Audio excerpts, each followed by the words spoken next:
Muy buenas noches, mi nombre es Wendy Luz Ferrer Cervantes. Estoy cursando tercer semestre de Administración Financiera de la Universidad Minuto de Dios.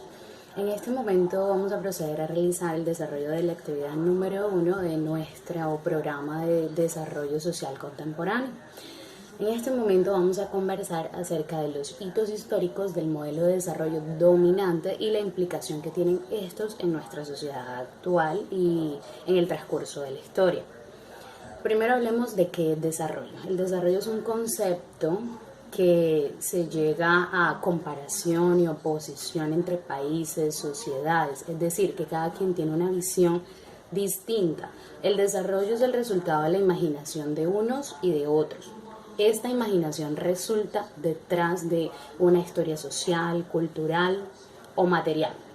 El desarrollo nunca podrá ser definido de una manera universal. Lo que quiere decir es que todos no vamos a estar de acuerdo en esa definición, pues la idea cambia a través del mundo dual y jerárquico en el cual nos manifestamos el día de hoy. En términos generales podríamos decir entonces que el desarrollo se refiere a un deseado progreso social y económico en el que la gente siempre tendrá diferentes puntos de vista acerca de cada deseo particular de cada persona.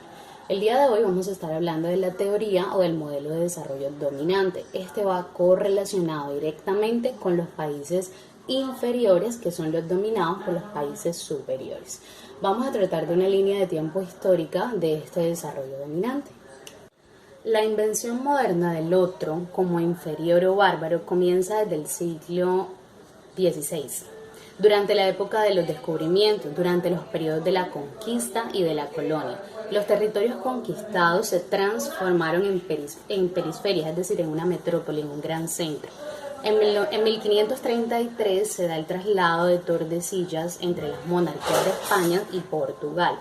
En esta época se da una conquista donde los superiores llegan a tierras nuevas y las denominan como periferias. Al haberse firmado este tratado, esto conlleva a una división internacional del trabajo, en donde se empieza a exigir exportación de materias primas, estas en su baratas, para no tener sin ningún procesamiento industrial, hacia las metrópolis o los centros del sistema económico mundial, en donde posteriormente las industrializaban y retornaban nuevamente a las metrópolis, pero ya con un aumento del precio, y ellos por sí estaban obligados a comprarlas de ese modo. Claro ejemplo, pues en la sociedad actual, incluso en nuestro país, Colombia, en el cual exportamos petróleo crudo hacia otros países y nuevamente ingresa importada a nuestro país, procesada en gasolina con un valor mucho más elevado. Donde los países del centro imponían de esta manera su cultura, volviendo nuevamente a las metrópolis, su religión, su cultura e incluso hasta su lengua en las periferias, utilizando un término despectivo, blanquear a la raza con el fin de mejorarla, según ellos. En América Latina, para las clases dominantes de la posindependencia y de la época de instauración en las primeras repúblicas liberales de mediados del siglo XIX, donde encontramos los mestizos, los negros, los indios, con la construcción de lo que inequívocamente ellos llamaron en esa época razas inferiores y atrasadas, a las cuales era legítimo dominar, expropiar y educar para conducirlas hacia un progreso o una urbanidad. Hoy en día a nivel mundial aún podemos observar estas clasificaciones raciales, sociales, económicas, culturales, políticas, religiosas y de otras índoles que dividen la sociedad, y de una u otra manera se siguen creando estas jerarquías, aunque ya no se ven tan marcadas como la de antes. En 1919 se da el Tratado de Versalles, en donde finalizó la Primera Guerra Mundial, y las potencias se repartieron las colonias para gobernarlas a su disposición y antojo hasta que se pudiesen gobernar solas. Tal tratado fracasó. ¿Por qué? Porque no habían unas pautas claras y sirvió para que las personas que en ese momento participaban saquearan y explotaran en todo ese tiempo. Luego llega la Segunda Guerra Mundial, en donde el poder de Europa llega a su fin. Estados Unidos y la Unión Soviética pasan a ser las superpotencias. Luego se promueve la reconstrucción de Europa tratando de reactivar una economía mundial ya fallida. En 1949 se posiciona como presidente en Estados Unidos el señor Thomas, en donde su discurso da pie a la llamada era del desarrollo, en donde se dan dos puntos claves. Bueno, los puntos claves que este señor toca durante su discurso es primero las diferencias de desarrollo y subdesarrollo, y la segunda, los países en vía de desarrollo que deben dar todo de sí para alcanzar así un completo desarrollo, y que los países potencialmente desarrollados o superdesarrollados no lleguen a sobreponer o a imponer su poder ante los otros. En 1960 se da la teoría del despegue de las naciones propuesta por Walt Rousseau, en donde nos dice que los países en vía de desarrollo necesitan capital, tecnologías y experiencias durante este crecimiento, y se da el conocido Plan de Marshall, que buscó redimir a Europa en ese entonces luego de esta Segunda Guerra Mundial. También se da la Alianza para el Progreso propuesta por los Estados Unidos, en donde presentaba ayuda social, económica y política a estos países.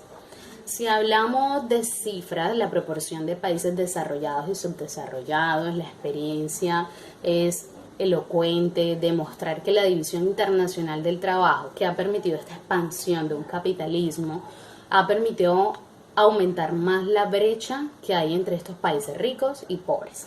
Mientras en el siglo XVIII la proporción entre la riqueza de los países periféricos y la de los países centrales era de 1 a 2, a finales del siglo XIX se volvió de 1 a 5 y a mediados del siglo XX de 1 a 15.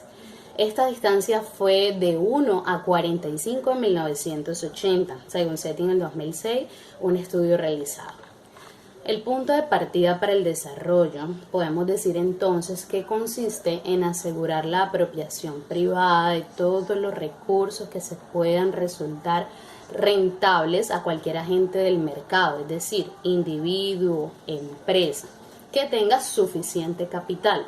El poder económico está legitimado para comprar todos los recursos, incluidos la vida y los servicios esenciales. En ese caso, pues se fue desarrollando y se fue teniendo un parámetro de la Organización Mundial del Comercio que ocupa un cierto rango y empieza a manifestar normas que empiezan a regir el comercio de todos los países que hasta hoy en día se ve. Podemos concluir entonces, citando a Taylor en el 2000, que el mundo ha rendido un modelo universal al paradigma basado en la ciencia, la tecnología, un modelo que, si lo decimos de otra manera, trata nada más y nada menos que del neoliberalismo.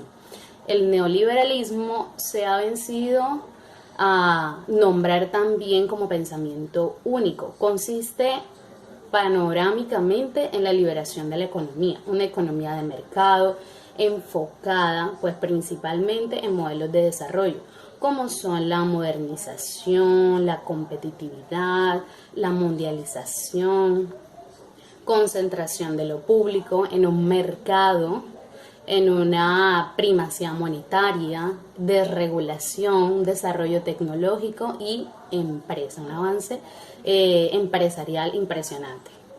En cuanto a las encíclicas, teniendo una conclusión adicional de este mundo cristiano, de la Iglesia Católica, que hizo influencia pues en todo este periodo también de la historia y también la economía, constituyen las encíclicas. ¿Que son? Pues son un cuerpo doctrinario que define la posición de la Iglesia Católica sobre su concepción y combate en distintas épocas del tiempo. ¿Cuál es el fin de las encíclicas?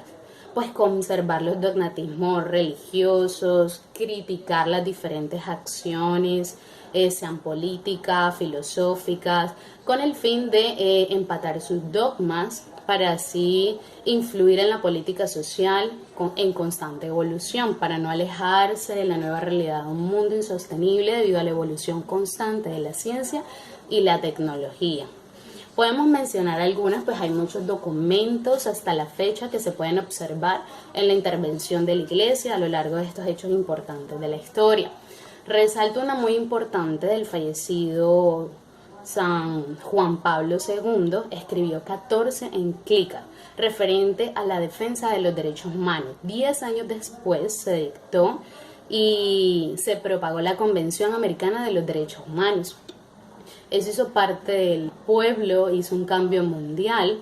Y puedo hablar también de otra encíclica dictada por el Papa León XIII, criticaba las condiciones del trabajo inhumanas de la clase obrera, considerada como una de las más influyentes de la historia. Eso fue en 1891. La tercera encíclica del Papa alemán Benedicto XVI, dedicada a examinar la globalización, a gobernar la globalización con ética, crear una nueva y verdadera autoridad política mundial basada en una solidaridad y en la calidad y en caridad. Ha sido un total de 299 encíclicas que han publicado por la Iglesia Católica en el transcurso de los últimos 2 siglos. Instrumentos que han cumplido sus fines y objetivos en la historia de la humanidad y que muchas veces ha querido frenar las revoluciones que buscaban justicia y equidad al margen pues, de las promesas de la Iglesia Católica, y todas han influido en la economía de las naciones alrededor del mundo. Bueno, con esto concluyo el desarrollo de la actividad y nos vemos en una próxima ocasión. Muchas gracias.